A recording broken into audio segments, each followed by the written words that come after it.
You're listening to the Impact Implosion on the Angry Marks Podcast Network. It's 2017 and it is January 5th. It is another episode of the Impact Implosion here on the AngryMarks Podcast Network. As always, I am Seth Draken, and on the other end is the old to my new, which is still the same old shit, Mike Poland. Good evening, everybody. That was a spoiler on how this show we felt. Oh, yeah. But we had plenty of news. Yes, Mark Andrews is gone. Yeah, he is going to be part of the WWE UK tournament. I like that. I it's a shame that they seemed like they were about to do something with him, and he decides, I don't want to be here no more, but, you know. Yeah, you know what? It's a little too late with him. You buried him with the Skater Boy gimmick, and you start pushing him, and he's like, fuck you, I'm going to go to WWE for a minute. I'm going to go to WWE. The indie bookings are better. I'm guessing he's a young guy, too, so I'm not sure how old he'd be. No, I think he's young. I'm going to go check, but other news, Anthem finally bought... Well, TNA first lost the freaking lawsuit to American Express. Yep. And then Anthem bought them. Yep. Anthem bought them. They want to get TNA on Hulu, which when I was they want to get TNA on Hulu from what I was reading, and like Mark Andrews is 24 years old. He's young and he's got plenty of time. Oh yeah. But yeah, they want TNA on Hulu so people can go back and relive the glory, I suppose. Yeah. Or relive epics. Relive their good matches back in the day. Or the stuff you can buy on their weird Legends pay-per-views that they always pimp for the one-night-only ones when I buy the shows. Yeah, the weird ones. See these matches that are all clipped for some odd reason. Because apparently we couldn't do a 2-hour pay-per-view with those. Instead, we got to clip them all up and make them worthless. There was the biggest news. And Dixie's gone. Dixie's resigned as chairwoman. Yay! The Wicked Witch is dead. Celebrate good times. Come on. This is my company. And get out of here. We're done with you. Forever. We are hopefully done with you forever. Bye, Dixie. Bye. Don't ever come back. Dear God, and please take Bob Ryder with you. Scumbag that he is. Yep.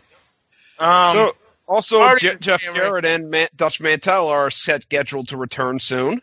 Once Jeff gets his, because he's trying to get GFW a TV deal too. Yeah, with Fight Network. With Anthem. Yep.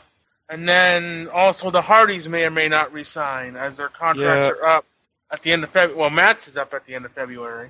Yeah, and Maria and Mike Bennett's are at the end of the year. And Drew's contract is coming up. They're about to lose. If they lose, they're about to lose some people. Oh, yeah. And not just like Mark Andrews or lower card guys. They're about to lose guys that have been main event guys for the last couple of years. Yeah. Because of stupidity and wasteful use of them. But that's going to be probably all the good news we have, or okay, normal news, but we got to talk about this show. Oh, boy.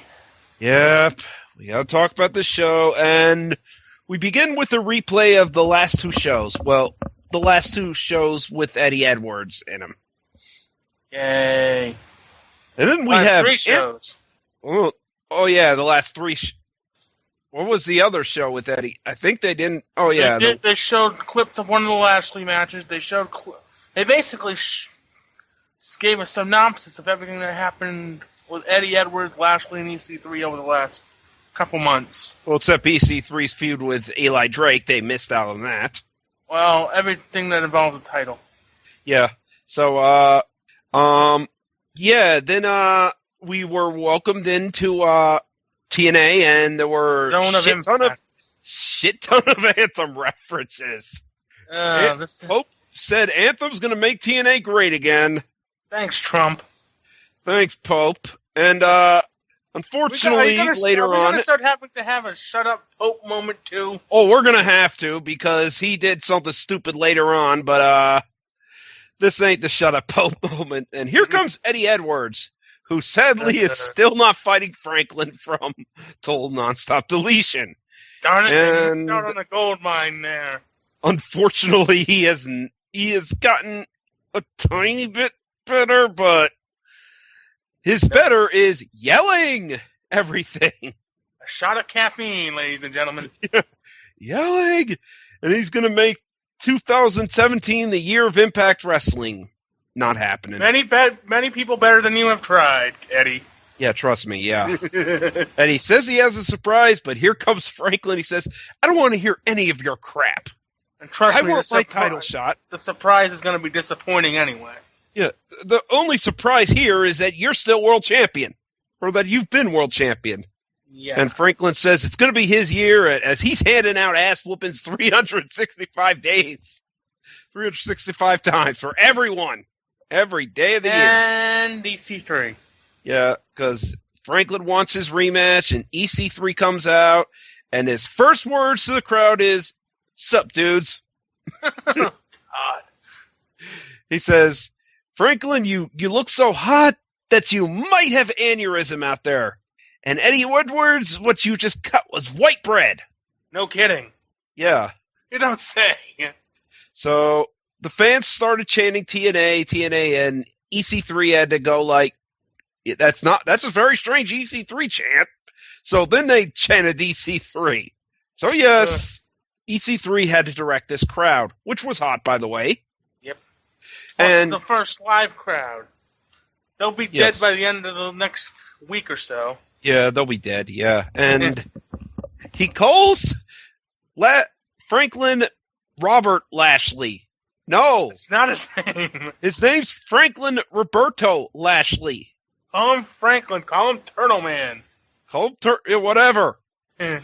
Eddie's like, I want my rematch. And Franklin's like, no, I want my rematch. And Eddie's like, no. You both get your rematches tonight. But don't forget about my surprise later on. I do have a surprise, which we all know what it is. We all since you're the one delivering the surprise, we could pretty much guess what the fuck it is. Yay. And next we get Impact Grand Champion Moose taking on the Miracle Mike Bennett. And before we go to a commercial break, a bell rings. Was there a hypnotist backstage? I don't know, but yeah, they rang the ring bell. And then they replay, after commercials, they replay something we just saw a minute ago. So apparently TNA fans have ADD, they think. And here comes Miracle and Maria now, and it turns out that bell ringing thing was just someone jumping the gun. Excited bell ringer. Yep. And apparently TNA is having audio issues because the mic volumes are changing on and off with Mr. Jerry Borash. TNA, everybody. So Moose comes out in a hoodie. He never had this hoodie before, but considering in the dark, the hoodie looked like Moose grew a hair. Moose grew hair on his head. And I'm like, wait, Moose grew his hair? Now, had this match not had the stink of the Grand Championship on it, this would have been fine, actually. Yeah, and some would say the best Grand Championship match. I disagree. I think the semifinals of the tournament between Drew and Eddie was a bit better, but... Yep, I agree with that. And after round one, Miracle wins by split decision, but considering the round, how did that one judge think Moose won? Because you have to always have one judge on these things who's an idiot. So that is true, and here's the shut up Pope moment. Pope said, this is like an X Division matchup. No! Pope, go home. You are drunk if you think this is X Division. This is like an X Division matchup, the way they're working out there. So Moose hits his finisher, but the bell rang before the 3 count. So Moose obviously won round 2, although one of the judges thinks Bennett won. Same judge. Same fucking judge. Although this time at least Maria's there to be, you could say she coaxed him. And then we saw a commercial for H&R Block where they're threatening to blow up machines we do our taxes with. Yep. That's not even the worst commercial. The T-Mobile ones are the ones that annoy me with the dogs. Oh, yeah, like, that's like something in phone years. That's stupid. Yeah. Stupid! I know. So, apparently, during the replay, and I missed this, I missed Moose doing a moonsault, which looks pretty awesome. He's pretty good for a big guy. Yeah, he that is. size. And Moose wins the second round via split decision. Again, what was the second ref watching? Moose does the go to hell finisher, but Miracle kicks out. And Miracle Moose does a pile driver, and after Moose went for another moonsault, but he missed. Miracle hit a pile driver, only 2 count. At least he's not kicking out at 1. You're still burying the moon, but at least you're staying down long enough that it's believable. And this round was I think this was the best round of any match. Just best 3 minutes of any match. These guys just went at it. And it was really going to be tough here, this one. I would be like, good third round, I have no idea who's going to win. First judge picks Moose. Second judge picks Mike Bennett. And the third judge picks your winner and still champion Moose. Yay. Good match. I like this match. You know, not as good as Drew and Eddie, but this was good. And it's going to set up their match for the pay-per-view tomorrow night. But, you know, I just thinking, I know it's too early to get the title off of Moose. But you could have kind of saved this for when you have to have Moose lose the title. You could have saved this one and have him go 3 rounds, and at the third round, the final judge picks, controversially, the new champion, Mike Bennett. It could be very controversial that Moose loses his title on a judge's decision. Yes. You could have saved that for that. But it is too early for Moose to lose the title. Yep. Oh, well. So, backstage, Swoggle shows up. You're booking yourself into a hole there. It's a tough booking decision. I understand that. Yep. But if it's hindsight, being 2020. Swoggle's in TNA, so that whole nonstop deletion is not a one-time thing. And he's like, are you still working for Nick Mahan as his son? And he's like, that thing was fake. Also, in that storyline, it was revealed he was Finley's son in the end. Terrible storylines. Yeah. Here comes Rockstar Spud, and he talks about how his year's been terrible. The streak's going to begin. Starts now. And his opponent is Swoggle. And this Titantron, I cannot make this up, says, the king of small style. I didn't know that was the style. Fuck you, TNA. That is one of Shinsuke Nakamura's, and he earned that fucking nickname. Not you. Although it's not TNA related, Chris Hero debuted in NXT tonight, by the way. Oh, yeah. So, this basically was Swoggle was able to body slam somebody, pick up Rockstar Spud, and beats him with the Celtic Cross. Spud, of course, terms so much better. He's upset. He hates all these people. And in my favorite line that pretty much, this company sucks. Yep. And he says, I quit. Best news ever. Shut up, Josh. Yeah, Josh, this is not good news for a viewer of TNA. Although it is good news for Spud because he definitely deserves better than this shit. You've been laughing at me since I first got here. I just lost to a 1-year-old, and then I lost to a man who looks like a 1-year-old. Oh, some good lines. See, I'm going to miss him. But Miracle goes backstage, and he says, next week, I don't care about the Impact Grand Championship. Way to put that title over. This is between you and me, one-on-one, no holds barred, at the pay-per-view. And I'm like, what pay-per-view? One night only. Yeah, they did not. This was basically our first indication on this show that there was going to be a pay-per-view. I think they might have hyped it during the Moose and Bennett match. I don't think they did. I didn't hear it, but yeah, this was just like, a pay-per-view? Huh? Whoops. You just offhandedly just mentioned there's a pay-per-view? Well, they did the same thing last year with the One Night Only Live. That is true. That is true. They just offhandedly mention it. Just because it's the first pay-per-view of the year and they're not going to tape a One Night Only for whatever reason. So, Eli Drake's backstage with the cue cards that I'm which were great, that said, speaking and all that stuff, I'm coming to the ring and stuff, like, pretending like he still can't talk. And then he hits the button. Yeah. So, and yes, the fans did sing Spud Out with the na-na-na-na. You could hear that. And fact of lifetime, but this crowd is chanting delete. And I am fucking annoyed because Eli's talking all this stuff and I'm hearing delete. They're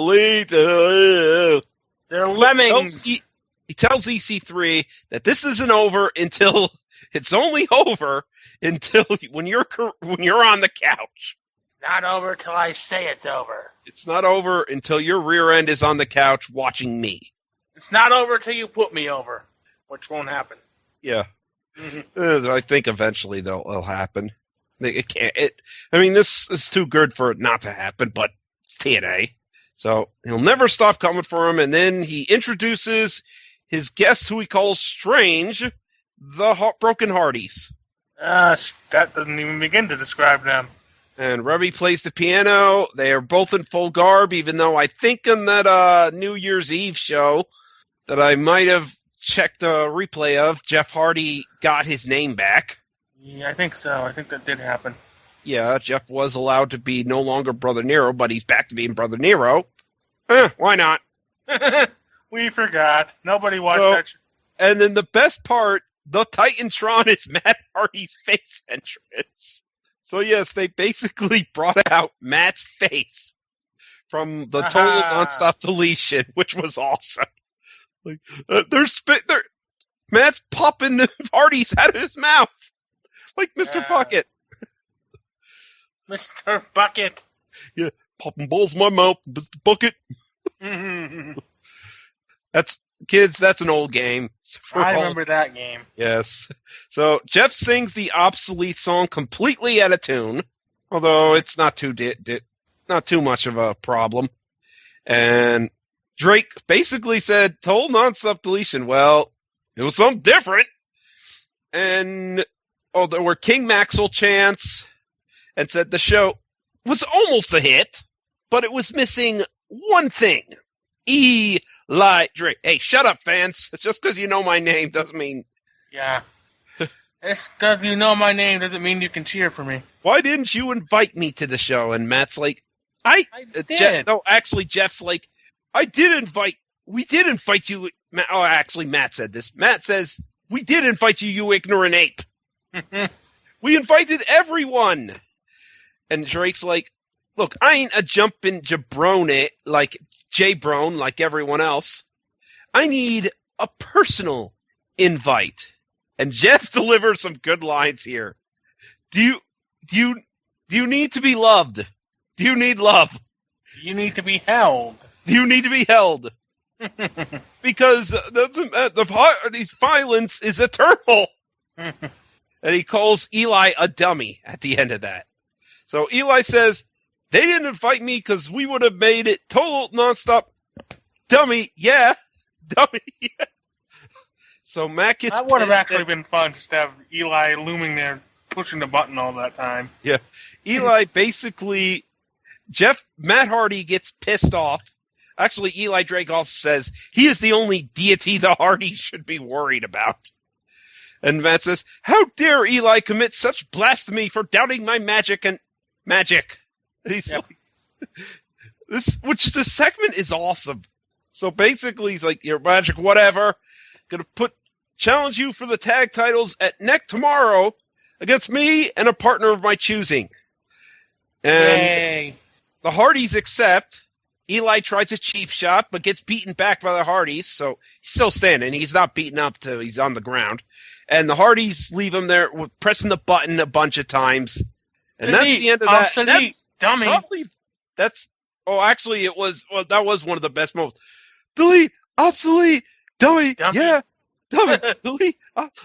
And Matt's like, I'm confused now. Jeff said that. Oh, Jeff's like, I'm confused now. Yes. Sorry, little snuffle. This was the best set part of the show. Yep. And Eddie Edwards is in the boiler room for some reason, or what looks like the boiler room that Decay used to hang out at. Looks like the Decay set, so he's about to unveil his surprise again, and Franklin shows up and says, "You know what? You give me that title, or I could take it from you." And Eddie says, "Try and take it." "Oh, I will." And we got a replay of Tag Team Apocalypto. Just in case you missed it. Just in case you missed the insanity. And I still cannot get over Crazy Steve getting spit out of a volcano. Yes. And here comes the Helms Dynasty, and Shane Helms is still with them. Kind of remembered Shane Helms as the Hurricane kind of beat him up, but apparently he explained this backstage. He's like, "Look, when I went into that Lake of Reincarnation, Lake of Reincarnation, I don't remember anything after that." So basically, and they're like, "Okay, we're idiots, but okay. No, we understand. We understand the Lake of Reincarnation." So yes, basically that's how they wrote that off. Like, we understand. You buried us, but okay. So forget about it. Yeah. So, and the new Decay comes out as their opponents, and oh boy, unfortunately, they no longer have the Marilyn Manson song. Nope.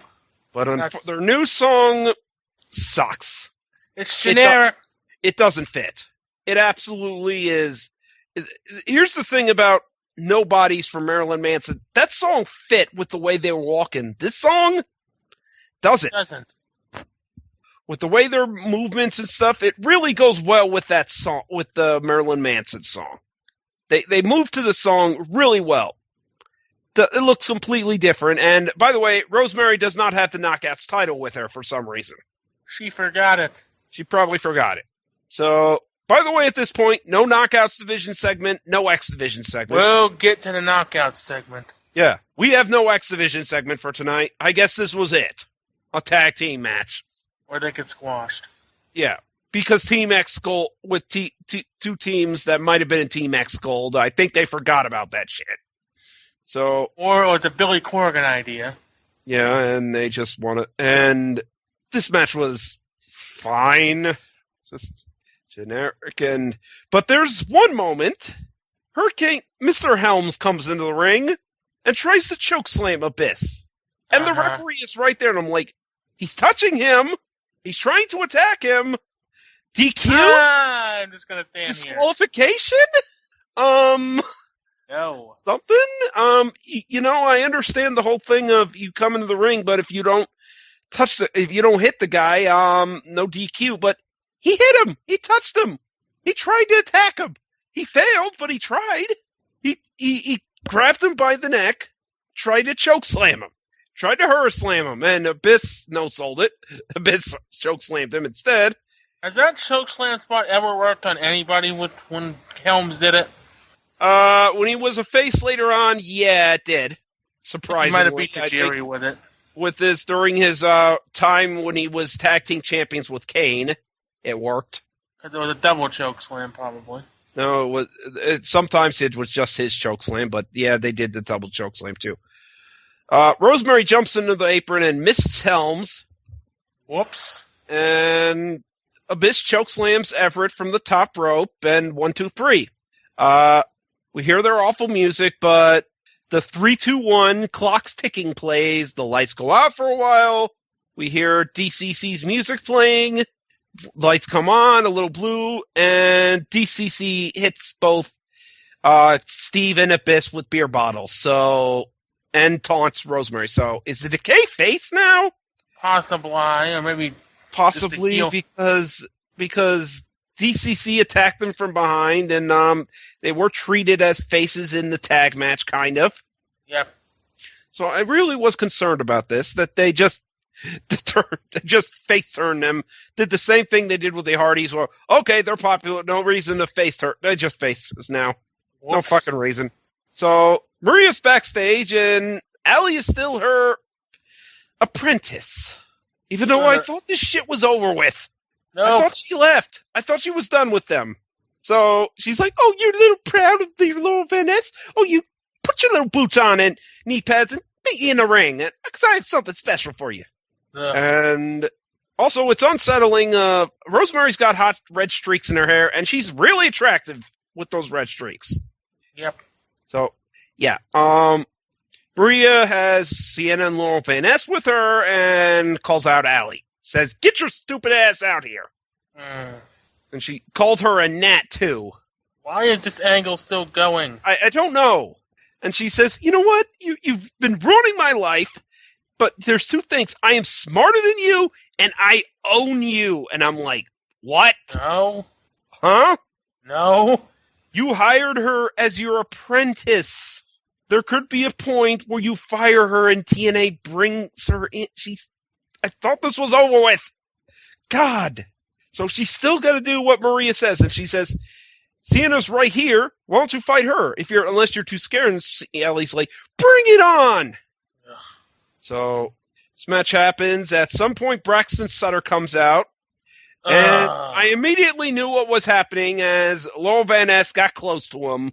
I was like, she's going to distract Allie at some point. Sutter, get away from her. Sutter, if you're smart, you'd see her there and you'd be like, "Oh no, I ain't falling for this shit." Dumb baby face. And it gets even worse. She hits on him, like really hits on him, and Allie gets distracted. But gets beat up, and there's a moment that Sienna just...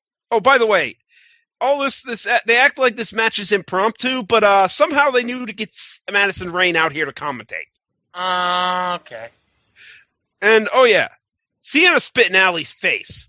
Yay. Jesus Christ, that trooper there. Fucking hell. Nobody spits. I would not allow somebody to spit in my face, and looked like it was pretty close to the eye, too. Ugh. I would not allow that shit. We ain't doing that spot. Sorry, you ain't spitting on me. I spit in the face of people who don't want to listen to Maria. So, yes, basically, Laurel, again, hits on Braxton. Allie gets distracted. Braxton sounded a shitty actor. As a shitty actor, like, no, it's not what it looks like. Seriously. But Allie body slammed Sienna, so that was a big spot. And, got distracted.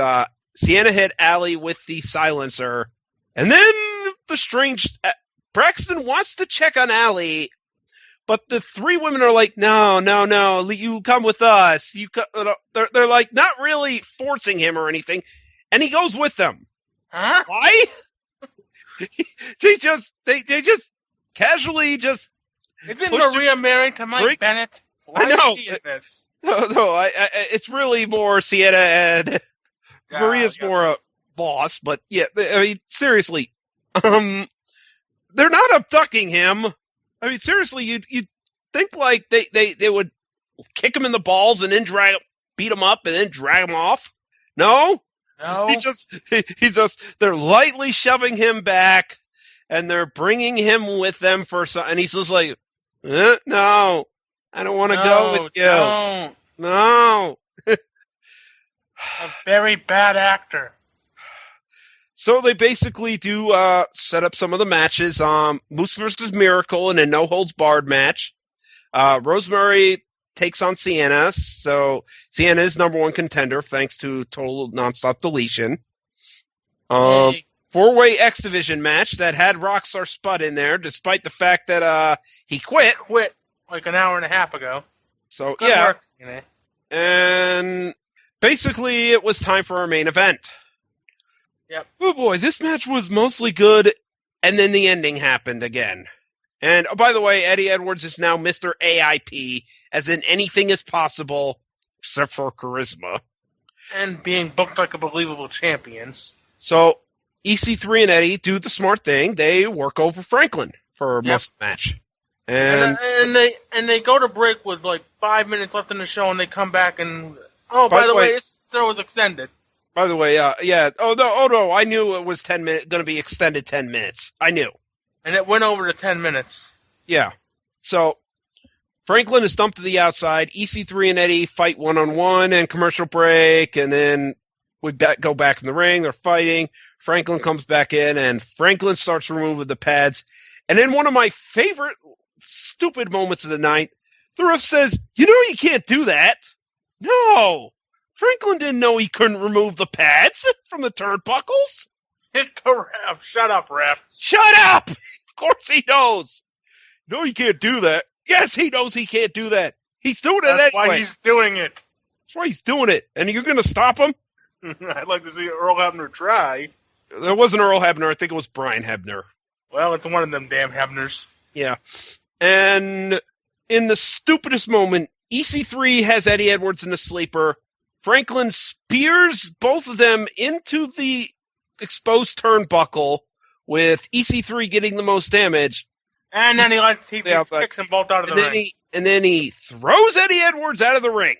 Why? And Pope's even like, he should have pinned him there. Why didn't he pin him? Yeah, Pope's even like, dude, you're a fucking idiot.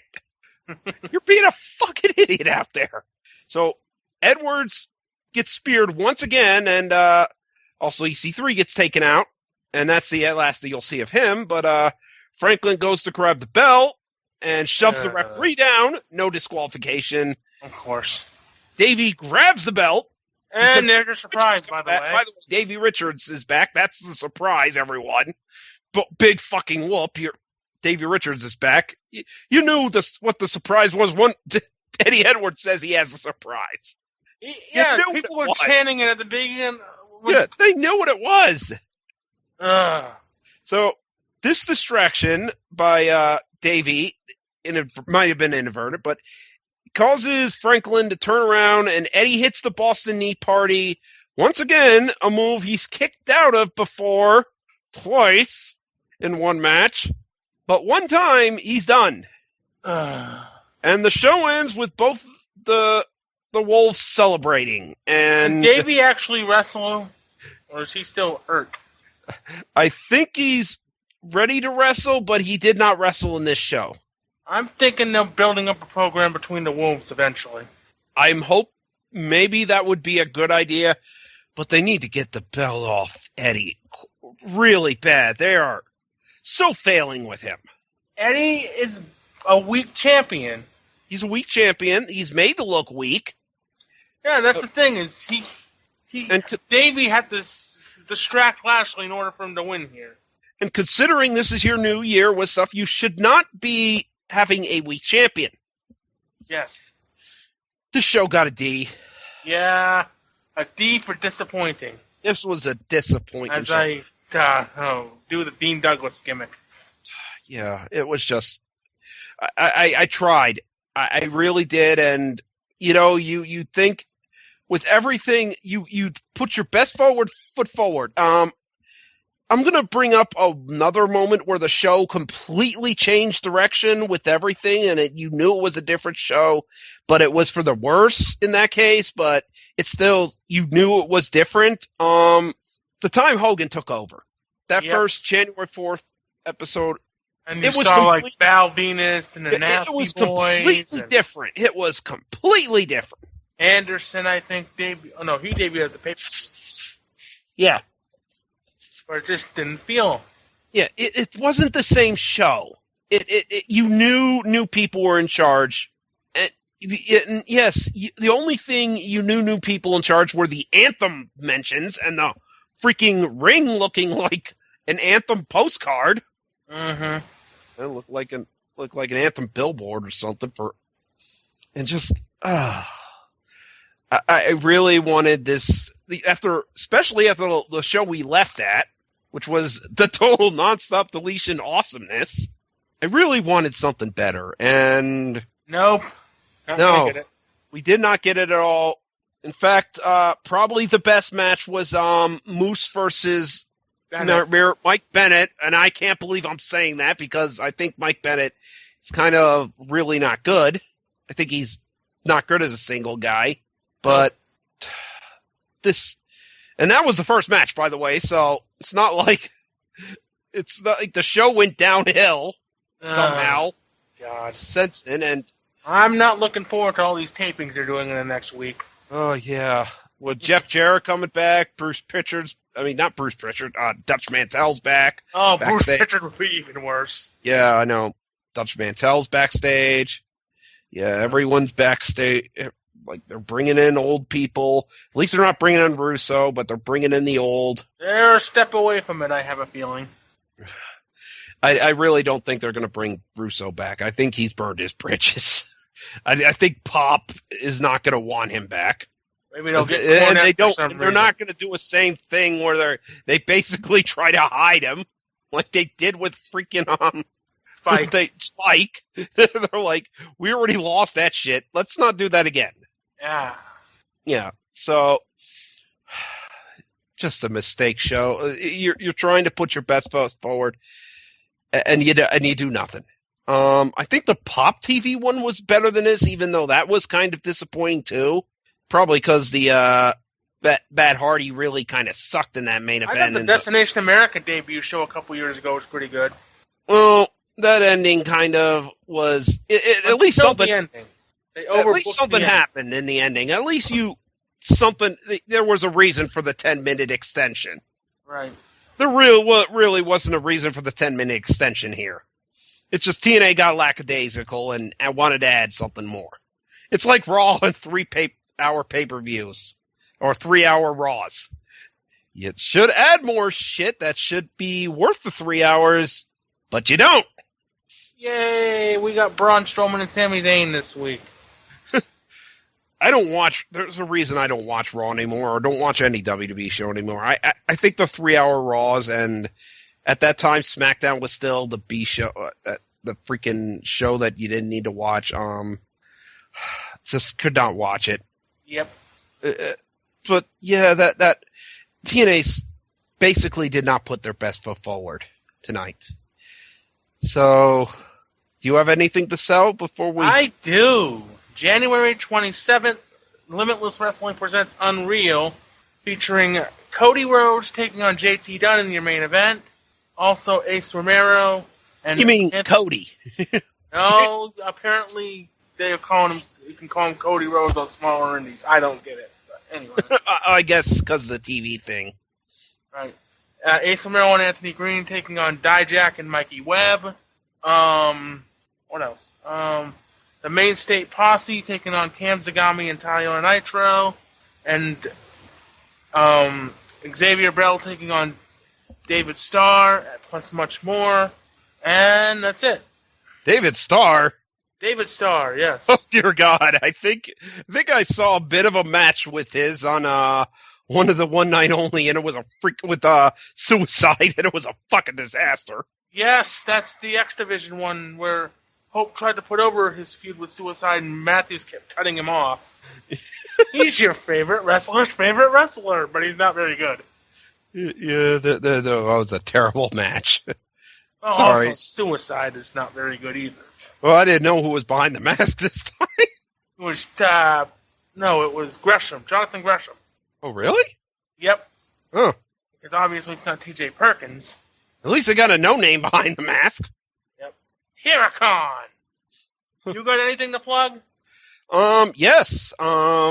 This weekend I will be posting the poll for the 2016 Geno Awards, which is my worst movie, the worst movie of the year with that involved monsters. So yeah, my top from last year, and I'll pretty much read out the nominees now. That there's 24 of them because this year kind of sucked for movies. There's a lot of things.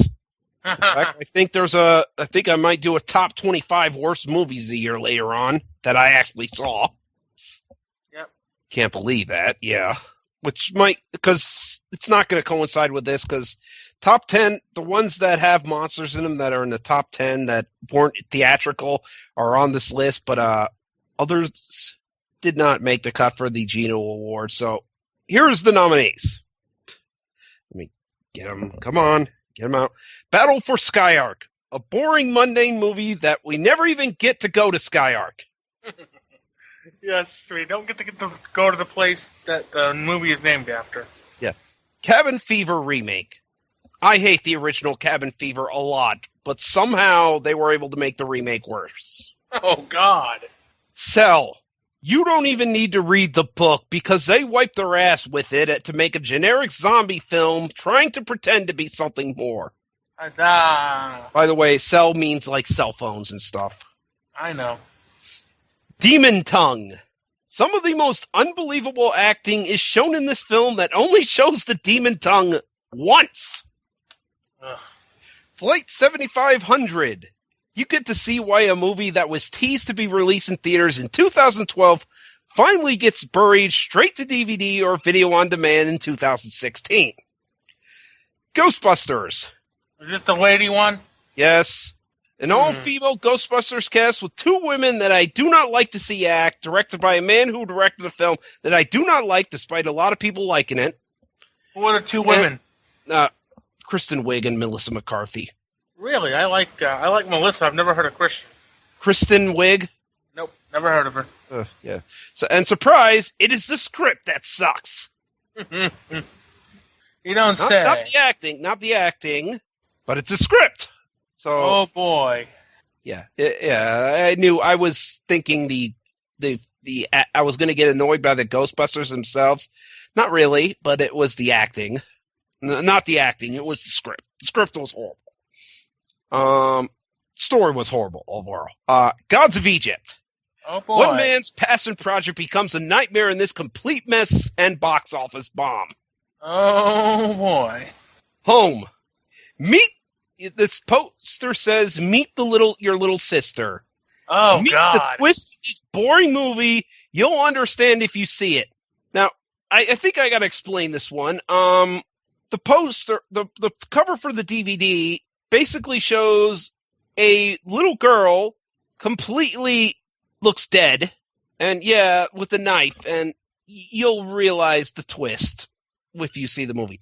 I'm not going to reveal it because somebody might see it. Huh. Incarnate. WWE Films gives off a film that tries to merge The Exorcist with Inception and fails at both aspects. Independence Day Resurgence. Roland Emmerich goes back to the well way too late for a sequel to be worth anything, and when he couldn't get everyone back, he replaced them with worse options. Who couldn't he get? He couldn't get Will Smith back, so he killed him off and got another actor to be his son, who's a horrible actor, and also they replaced him with his son and with Liam Hemsworth. Oh boy. They also could not get the woman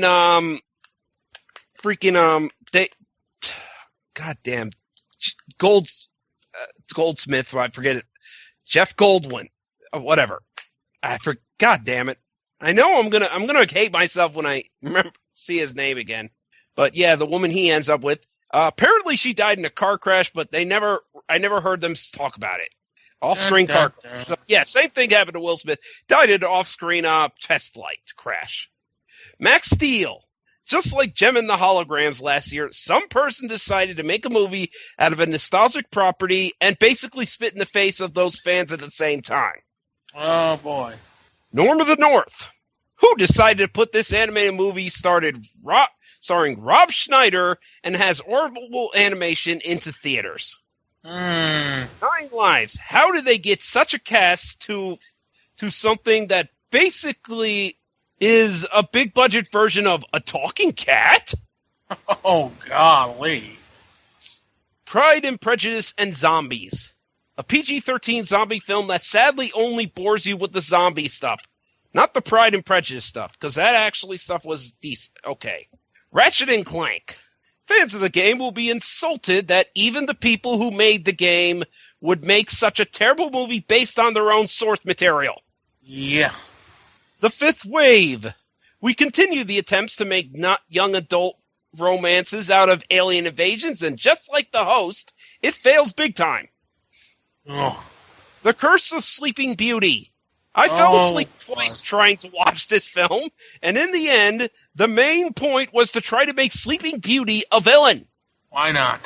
The Darkness.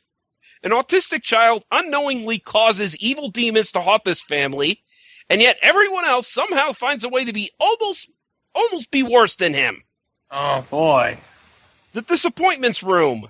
This film should probably have stayed in Relativity Media's own disappointments room.